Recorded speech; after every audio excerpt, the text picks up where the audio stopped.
Welcome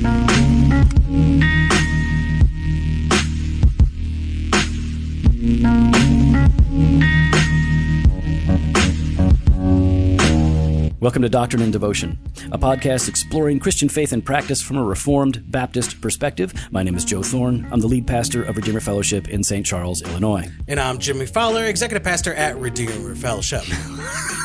I know, I can't do it. It's a delay. And you are also like... you're out of sorts. You had a crazy day. I had a crazy day. We won't go into it. No, we don't need to go into it. It was a crazy day. Crazy, emotional, confrontational. But like on every level, like business, personal, like there's a lot of stuff going on. Oh, so much going on. Then you had to get here really quick. You were going to be late. In fact, you should have been late. I should have been late. But you weren't late. Oh, I don't know. But at that time though, Joe, no one's really going home. So the roads are clear. Yeah. But does that mean you can just speed? No. Were you speeding? I was speeding? Who says I was speeding? That you got here, you made a 20-minute drive in 10 minutes. I think that's indication. I don't know if that's the right time. Pretty sure. But I did do the whole, you're supposed to be in the merge lane and move earlier, and I kept going down the merge lane to get in front of everybody else. Yeah, listen, and just so you know, just because the shoulder is not a lane, it doesn't mean that you can drive any speed you want on the shoulder. Like, that's not a... Are you sure? Yeah, I'm pretty sure. No, I'm pretty sure you're allowed to do whatever you want on the shoulder. It's no man's land. So I'm really excited, man. We've been talking about this. We've been working it out, working hard to find some time to have a conversation with Dr. Denny Burk. And we get to do that today, finally. Finally, cool. Dr. Denny, welcome to the show. So glad to be here. Thanks for having me. Now, a lot of you guys know, a lot of our listeners definitely know who you are, but in case some of our listeners don't, Dr. Burk is a professor of biblical studies at Boyce College, which is the college at Southern Seminary, the Southern Baptist Theological Seminary. He's also the director of the Center for Gospel and Culture there, but he's also an associate pastor at Kenwood Baptist Church. He does, I think, half of the preaching there, and he is, of course, the president of the Council of Biblical Manhood and Womanhood. You're forgetting the most important thing.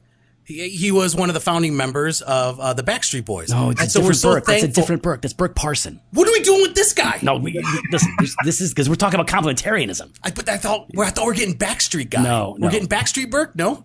Welcome, Dr. Burke. I was in NSYNC. Well, man, you are like a.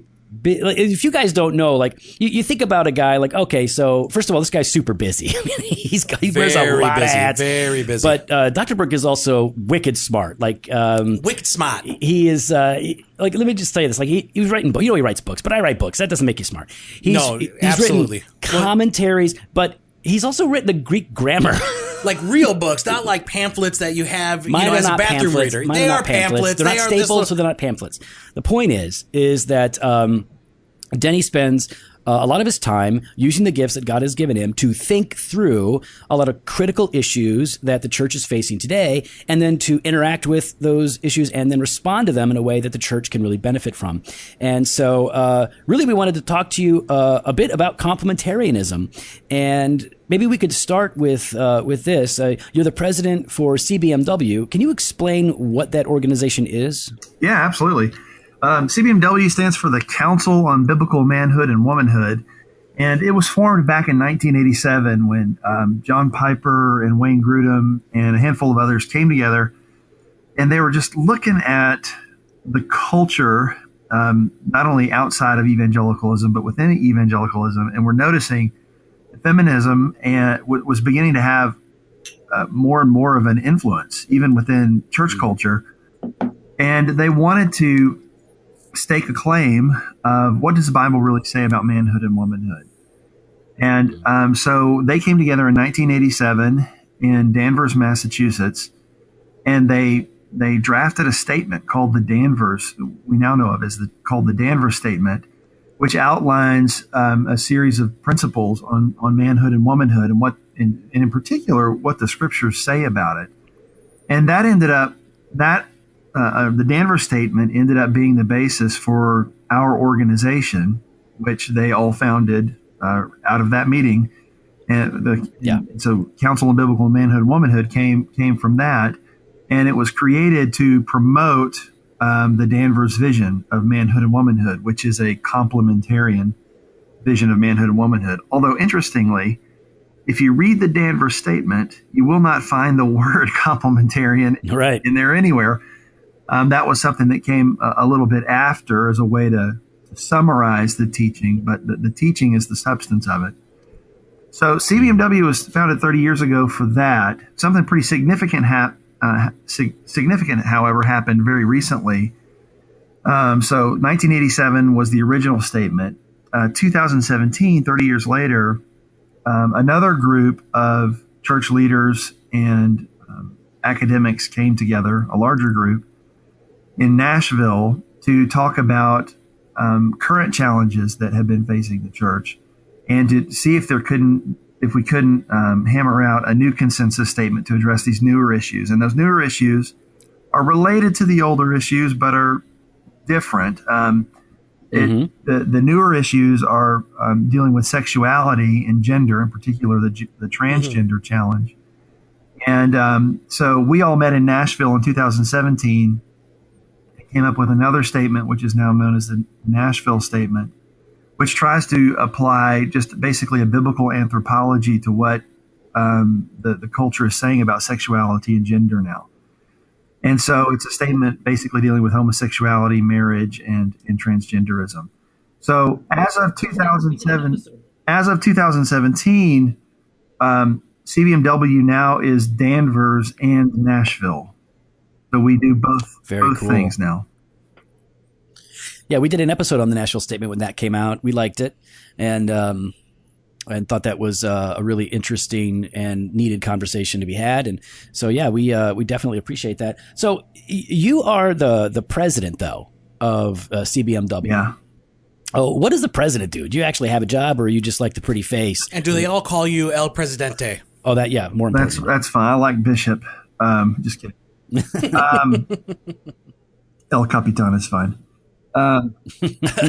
Seriously, though, that's a great question. I think the president of CBMW, the different people have had this job over the years, but the role that I have now is a little more hands-on.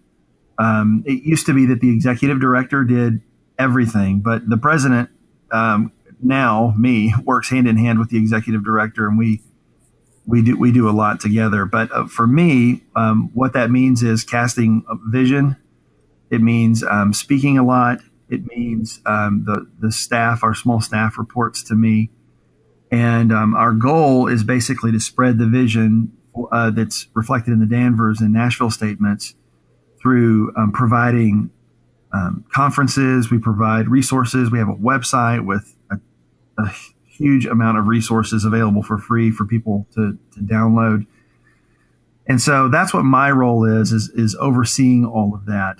And I've got a great staff. I've got a great executive director named Colin Smothers, and we are just plugging along.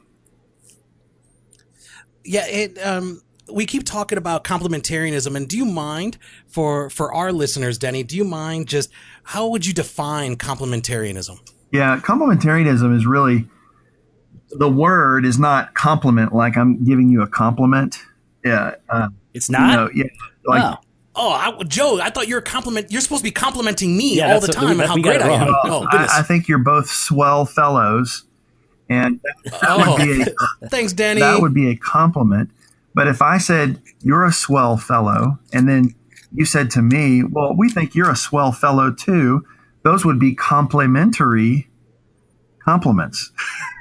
Mm-hmm. Very good. See, that's his brain working. He was able to take our stupidness and bring it all the way back around. That's exactly right. That's why you the doctor. So compliment and complement is the difference we're talking about here. But Genesis 2 in particular presents the first man and the first woman as complements. You know, God says, I'm going to make one who corresponds to the man. And what that really means is somebody who's complementary to him, not only in their physical, biological, sexual being, they're complementary in that sense, but they're also complementary in the role assignments that he gave them in that first marriage.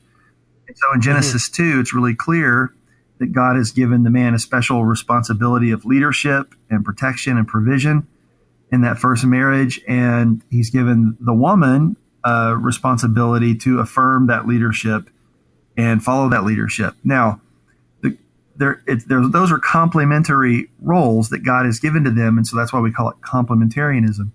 But even within those differing roles, complementarians also want to affirm what Genesis 1 teaches, is that male and female are created equally in the image of God. And so a woman is no more or no less in the image of God than a man is, and a man is no more or no less in the image of God than a woman is. They're both equally created in the image of God, and because of that, they both have equal value and dignity before God. And of course, when you look at what the Scripture teaches about salvation, the Apostle Peter says in 1 Peter 3:7 that we're co-heirs of the grace of life. So even when it comes to redemption, we're saved equally. We're not. The man is not more or less saved or redeemed than a woman. A woman's not more or less saved or redeemed than a man. And so there's a quality with difference within the complementarian framework.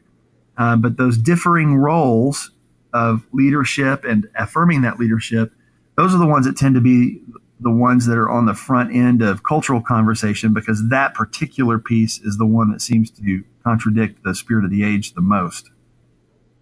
Right. So, just to be honest, to be really clear, we are Danvers men. We like the Danvers statement. We agree with the Danvers statement, and that's always been what we point to when this comes up. Because there are different extrapolations of complementarianism, right?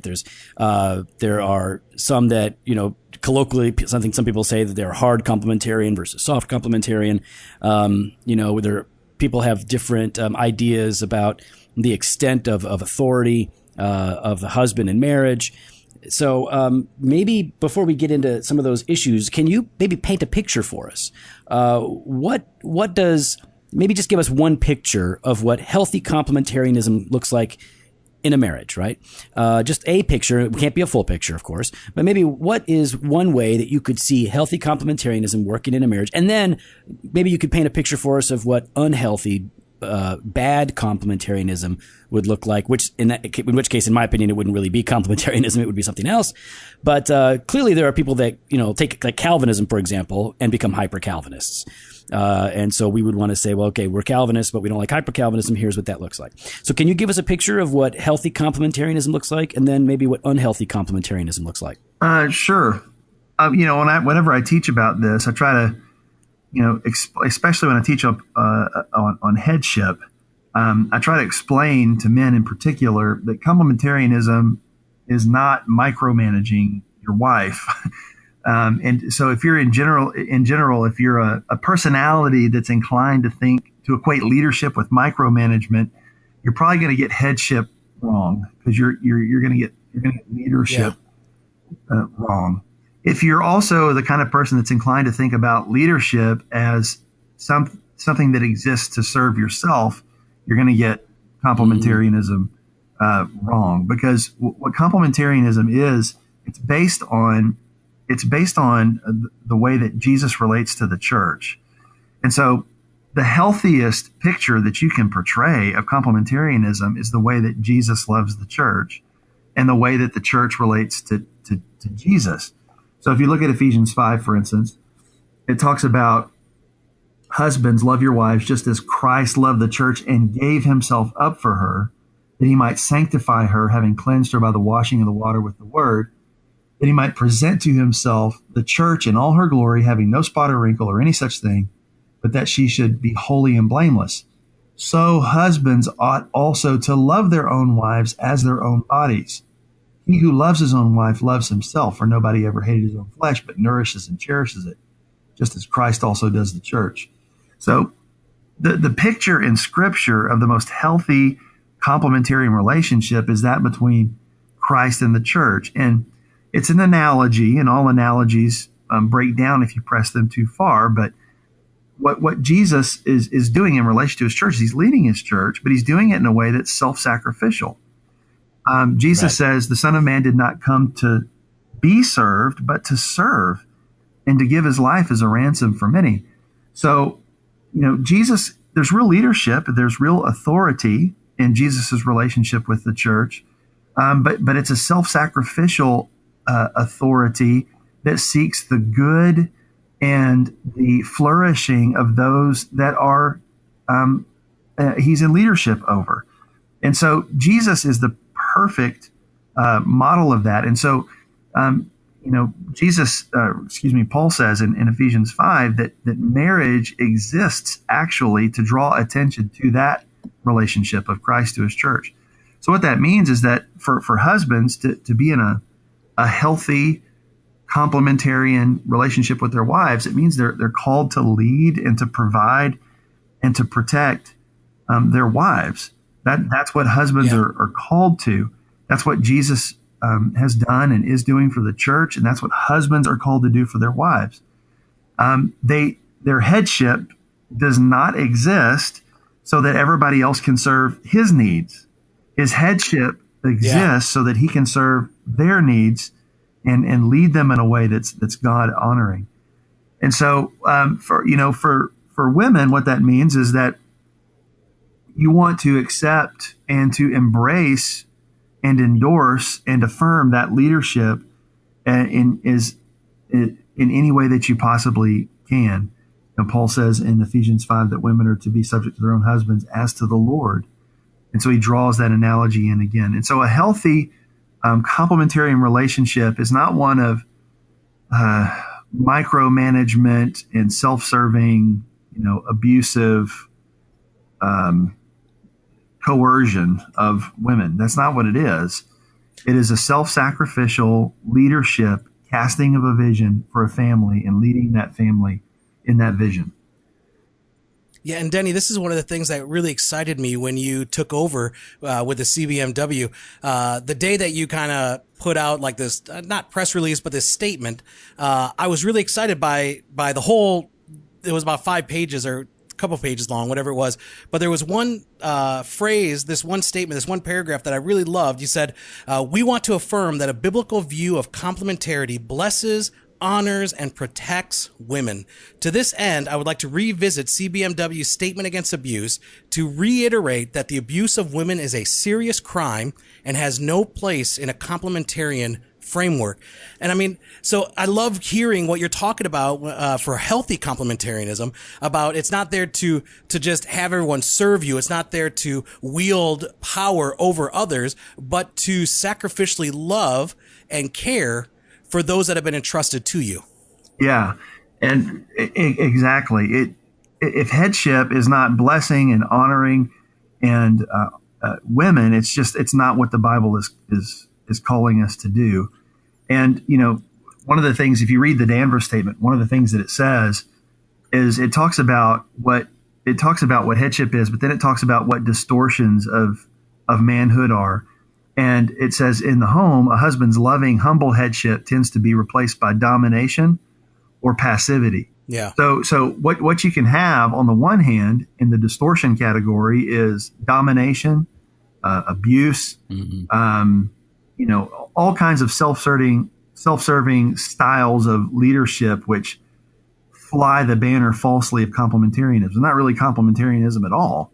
It's actually what we would call sin. Right. We don't even put it on the same spectrum as complementarianism. But that's one. Yeah, it's not a view. It's not a perspective, guys. It's just sin. That's right. So if at one end of the sin spectrum is domination, on the other end of the sin spectrum is passivity. And frankly, both of those are rife in our culture. And it just depends on the man that you're looking at as to what kind of error he tends towards, if he's tending towards a sinful self-serving domination or a sinful self-serving passivity. And frankly, I'm not sure which one is more prevalent. Maybe even the latter, if you talk to a lot of wives. Yeah, I know. Jimmy and I are married to these godly, beautiful, strong women. They are very beautiful. Yeah, and very beautiful. we love you, ladies. And they don't listen, so it doesn't matter what we say. But they are super strong, super gifted, like many other believers' wives, and they are complementarian. But it is a very healthy understanding of complementarianism that I think that they hold, that we seek to hold, and so we really appreciate what you've said here. There was an article written by Stephen Tracy called "What Does Submit in Everything Really Mean? The Nature and Scope of Marital Submission." You read that too? I read it too. High five. Are you familiar with that article? Where was that? Oh goodness. Online? Yeah, I'm sure you could. I think it was in Trinity Journal or something. Oh, okay. I may have read it. I mean, yeah, this I'm was a while ago. Right now, but I remember it was like 10 years ago. Tracy. So, but in it, he talks about, the kind of submission, and we wanted to get your take on this because just to be honest, we tend to describe ourselves as soft complementarian. Yeah, and I'm proud to say that. And we wind up saying that because there are people out there that have said foolish things in the name of complementarianism about wives who are abused going back to their husbands and just, bearing it with a godly disposition and whatnot. And there are others that are taking principles of complementarianism within the church and within the home and extending them out into a number of other social situations very dogmatically. And so we really focus complementarian issues on in the church and in the home.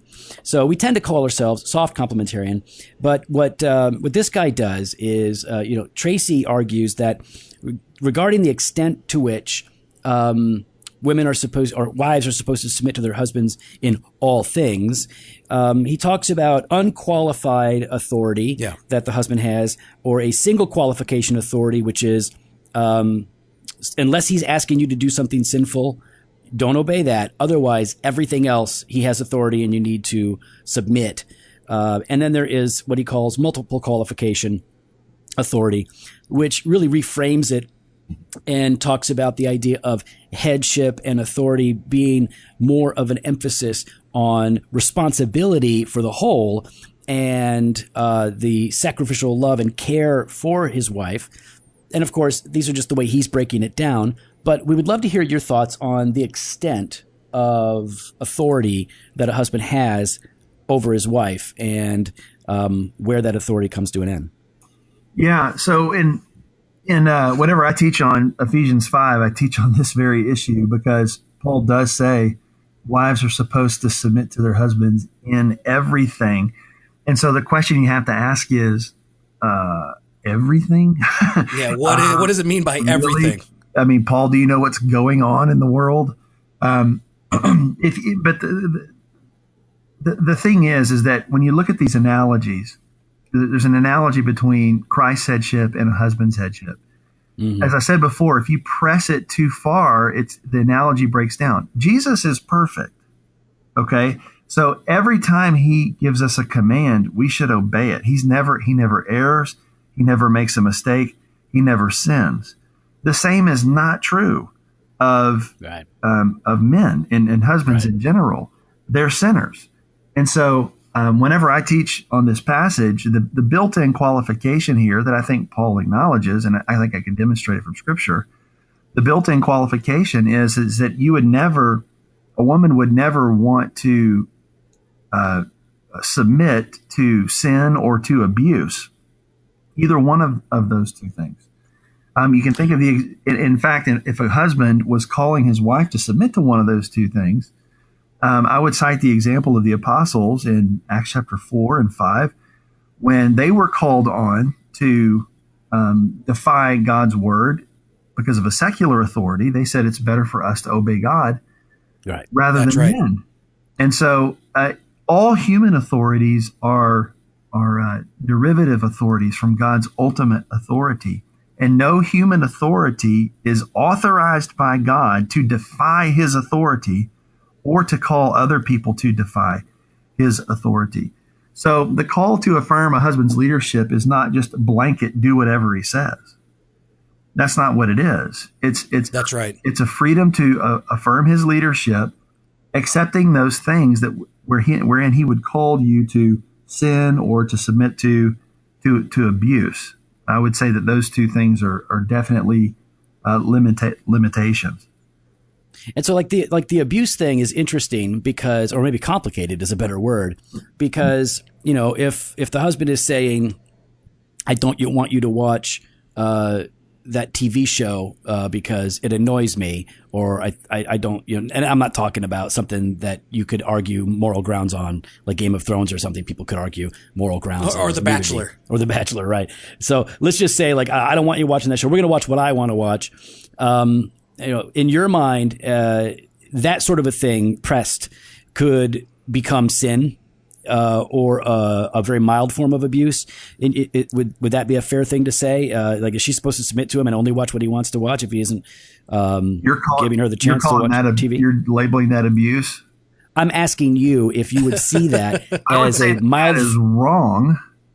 Like sinful? Yeah, I would say that that's wrong and sinful. That's why I'm saying that if you think that if you're defining headship as I'm going to self-servingly do what I want, to the neglect of everybody else's wants and needs, you're sinning. Okay, you're supposed to love your wife as Christ loved the church and gave himself up for her. And if all you're doing is being self-serving, well, that you're off the reservation of biblical headship. So whether or not a given instance would be called abuse, I don't know if I'd call a television show abuse, but I get what you're saying. I mean, it's a transgression of what biblical headship is at the very least. Yeah. So, hey, Denny, I love that you named a couple things, couple of the limits. Joe, I think Tracy's article, it'd be good if we could put that in the show notes. Yeah, if we we'll could. link to it, yeah. But if you don't mind, I'd like to share. He lists 6 specific limits to a husband's authority over his wife. And kind of get your thoughts on these, maybe where you agree or maybe where you might think, okay, he kind of went a little farther than I would. But one, a woman must not submit to her husband when obedience to him would violate a biblical principle, not just a direct biblical statement, right? So I think that's number one. Number 2, a wife must not submit to her husband when obedience to him would compromise her relationship with Christ. Number 3. Those are easy, right? Those are easy, yeah. Number 3, a wife must not submit to her husband when obedience to him would violate her conscience. Ooh, stop there. Yeah. What are your thoughts there, Denny?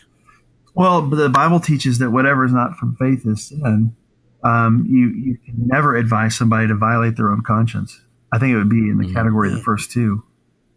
Yeah. Okay, good. Number 4. A wife must not submit to her husband when obedience to him would compromise the care, nurture, and protection of her children. What thoughts? Yeah, I mean, these are complicated. I mean, the principles are good. How does this? I've just done enough marital counseling to want to know. Okay, what are you talking about here? Right. Yeah, one of the examples I think Tracy gives was whether or not to wear seatbelts, Joe.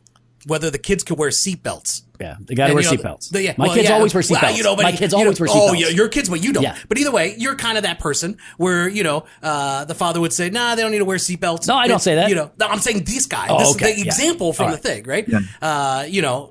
That kind of stuff. And the wife should just submit to that. That would be illegal. To submit to what?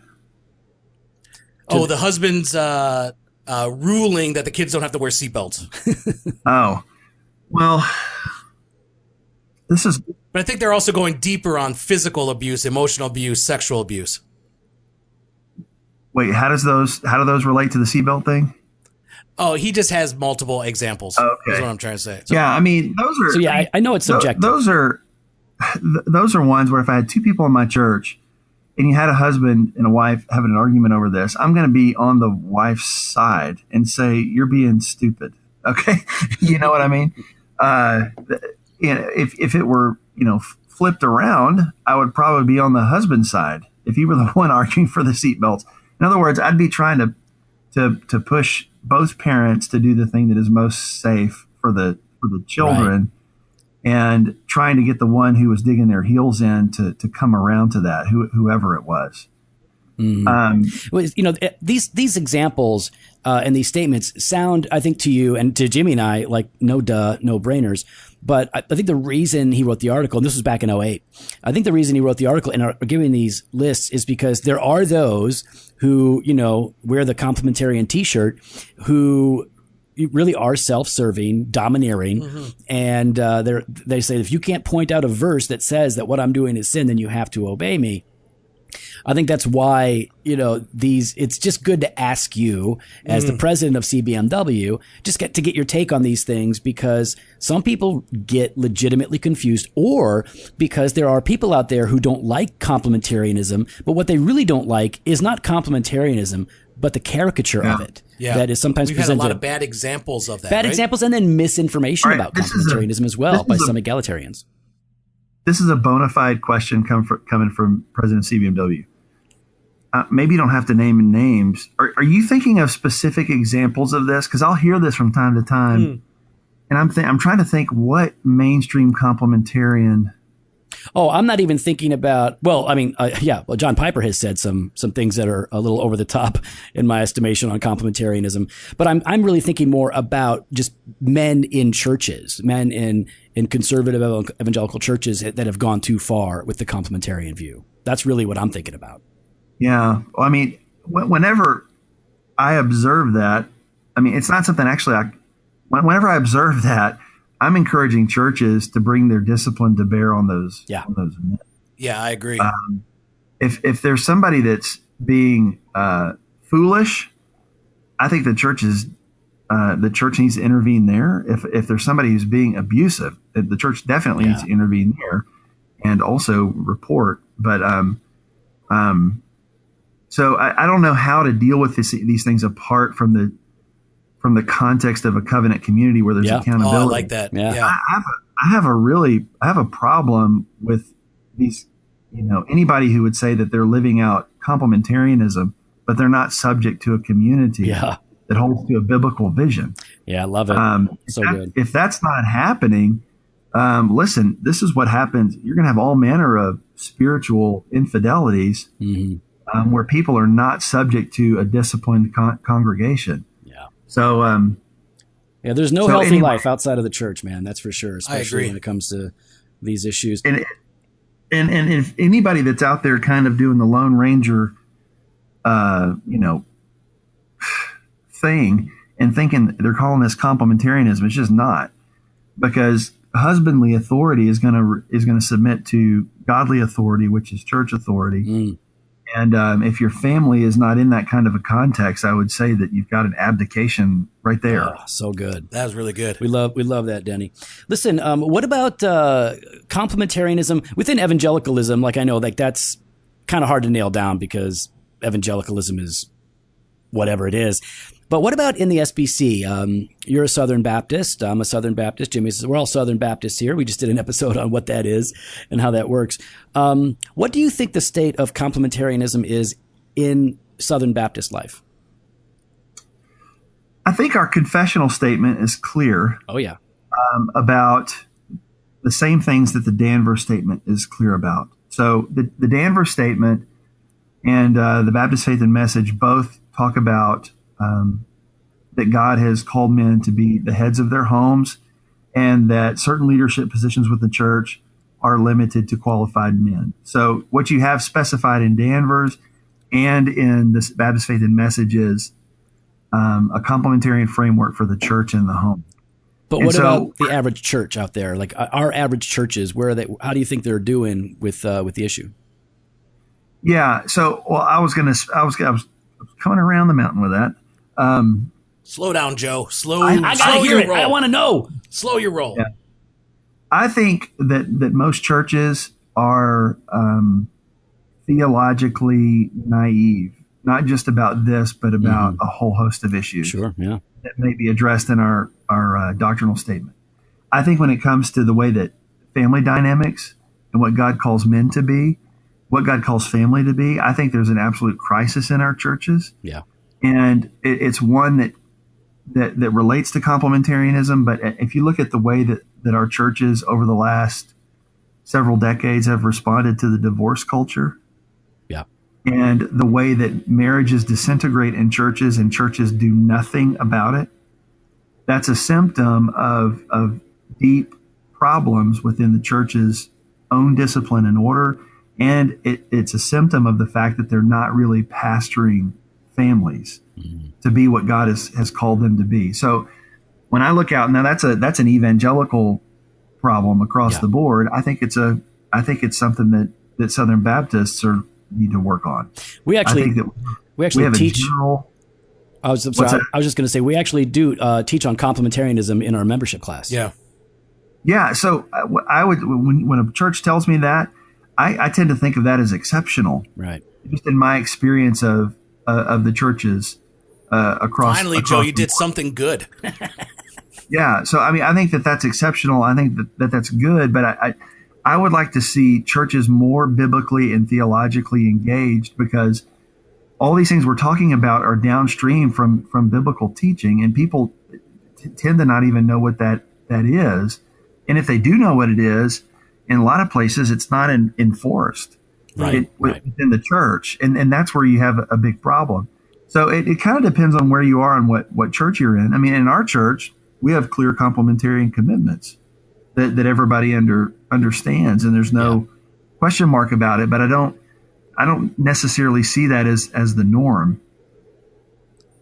Oh, okay. So, I mean, Denny, switching gears here, like, if it's okay, I'd like to ask you a question here. Like, what are your thoughts on the statement on social justice and the gospel? I know you've kind of put some things out there, but I'd love to kind of hear directly from you. Do you have any thoughts on that? Yeah, there are some items. Well, how should I approach this? You're going to get in trouble. Here we go. We going viral, Denny. Yeah, right. I didn't sign the statement on social justice because there were the way that some of the things were stated, I could not sign on to. Having said that, the guys who signed it are good brothers, and I think love the Lord and love the gospel. And except Dwayne Atkinson, he does not. Continue. I mean, I'm saying that in general. I'm right. Men that I know. I don't know everybody who signed it, but there's the reasons that they felt compelled to write it. I resonate with. So they're looking at issues of basically the issues that we covered in the Nashville statement. Right. See, they signed your statement, but you ain't signing their statement. Wow, Denny. Whoa, bait and switch. Let me say something about the signing of statements. Listen, there's lots of good people who didn't sign the Nashville statement. Oh, yeah. And they had people who agree with even what the Nashville statement says. I'm not talking about critics of it. I'm talking about people who agree with it. They didn't sign it for whatever reason, either because they're a confessionalist and they don't sign confessions beyond what their church, whatever reason.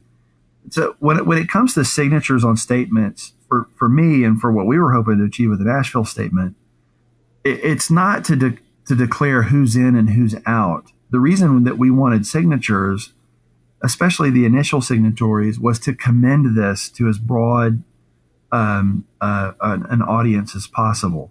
Yeah. So that if somebody picks up the statement and they look at it and they go, what should I think about this? And all of a sudden they see, oh, look, John MacArthur and John Piper and J.I. Packer, they've signed this. Mm-hmm. It makes their ears perk up. And they go, well, maybe we need to listen to this. So the signatures are the whole point of a statement like that is to commend it to churches and ministries.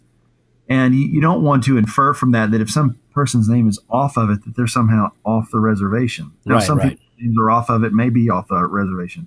I'm just saying that's the wrong way to think about those lists. Right. So, I mean, our goal was to do that. I mean, so I would hope that would be how these function, in large part because, I mean, CBMW has no ecclesial authority, right? Right. We can commend things. We can draw churchmen together to draft statements and whatnot. But if a church or a ministry doesn't adopt it, then it's not anything, right? Right. I mean, our goal is for churches and ministries to be faithful to the gospel and what God's called them to be. So I know sometimes people wonder about what is the value of statements. Well, that's what I think they could be. If it serves the church, then it's valuable. If it doesn't, then it's not. So we've only got a couple more minutes with you. We know your time is valuable. If I can, we've got some of our listeners asking some Twitter questions. So we'll do this. You can answer these very briefly, and even like one of them is going to be hard to answer briefly. So do your best. The rest of them should be easy, or at least relatively easy. Okay. Yep. So a couple of quick questions for you. Matthew Statler asked, can you explain the difference between cultural concepts of masculinity and biblical definitions? Yeah. What is some main differences between cultural concepts of masculinity and a biblical concept? Well, a good example of a conflation of those are that recent APA report, where they basically take, sinful expressions, cultural expressions of masculinity, and conflate it with some characteristics which are good. And so you have to just open up your Bible to see this. But if you think that domination is a masculine trait, and then you denounce all masculinity on that basis, you're kind of missing the point. Which I'm sorry, I've got the APA thing in the back of my mind as I'm saying this. But I mean, that's kind of what they do there. But so a negative cultural trait would be something like domination, would be something like being self-serving, those kinds of things. Biblical masculinity, on the other hand, would be focused on leadership, protection, and provision, and doing it in a self-sacrificial, Christ-like way. I mean, that would be the main difference. Now, you can have distortions of any of those traits, of the leadership, of the protection. You can have distortions of any of those. Yeah. But that's nevertheless what he's called us to. So what about Jordan Peterson and some of the things that he is teaching on masculinity? A lot of Christians are reading his books and listening to his lectures. Basic thoughts on Jordan Peterson on masculinity? I'm going to pass because I haven't read 12 Rules for Life yet. Okay. That's a good point. Fair enough. I do not feel I went down a rabbit hole one day on YouTube and watched a bunch of videos, but I don't feel like I have the whole picture yet. So yeah. Yeah, we like a lot of what he says, but my Jordan Peterson experience. Yeah, we like a lot of what he says. He's not a believer, but he's a smart guy. I think he's making some good points. But I obviously don't agree with everything he says. We were just curious. All right. Also, hey, Kyle Hopper wants to know: do you still skateboard? I have submitted to my wife's instructions that I should not skateboard without a helmet. And I just bought a brand new skateboard about a year and a half ago after not skating for a long time. And I got out there in that helmet and I looked like a ridiculous. Guys from my era did not wear helmets. And we have this ongoing low-grade controversy about whether or not I should wear a helmet in skateboarding, which leads to me not skateboarding. Let's see. I think I've got another one here. Jay Fowler 63 asks, when are you and Owen going to release another rap album? Another one? I mean, you guys have done things over at the college there, but when are you guys going to release something for public consumption together? A collaboration of sorts. I got Owen's album and I know how to distribute it. Just hit me up after that. Oh, I'm glad you finally said it because I won't tell Owen that, that's how I received it. It's not Owen, it's Crosswords. That's right. That's right. That's right. All right. Well, listen, Denny, what you've written a lot, but most recently, I think you wrote a commentary on the pastoral epistles. That's available now, right? Yeah, the Crossway just came out with the ESV expository commentary, and I did the portion on the pastorals. And so that just came out late last year, right.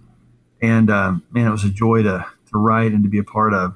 Very cool. We'll be linking to that in the show notes. If people want to connect with you online, like what's your Twitter? Are you on Instagram? How can people find you?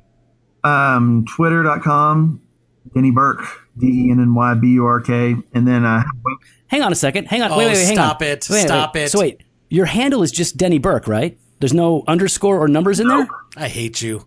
I hate everything about you. Jimmy has like underscores and numbers. I have no underscore. It's impossible to find underscore. Him. All right. Anyways, at Denny Burk is Twitter. Why did that happen? Because I work around people that were just on the cutting edge of these things and got in early. Unlike Jimmy. Yeah. I was in Canada for 10 years. We just got internet there. Canada. Oh my gosh. Also, DennyBurk.com. Don't want to forget about my website. Yeah. DennyBurk.com. Obviously, you can find him at CBMW and all that. Denny, we really appreciate you making time to talk to us. We know you're super busy. Thank you for making the time. We really appreciate it. I think this is a valuable conversation. We enjoyed the things that you had to say. We look forward to catching you at a conference soon, or maybe just online. But we'll try and touch base with you when we can. Thank you so much. Well, thanks again, guys. We'd love to hear your thoughts. You can follow us on Instagram and Twitter at DocInDevo or on Facebook /Doctor in Devotion. You can head on the website, drdevotion.com. There you can contact us. You can sign up for the email blast or hit up the store, jofostore.com, and grab some gear. Fresh pod every Monday and Thursday, blog posts on Wednesdays, video content when available. Later.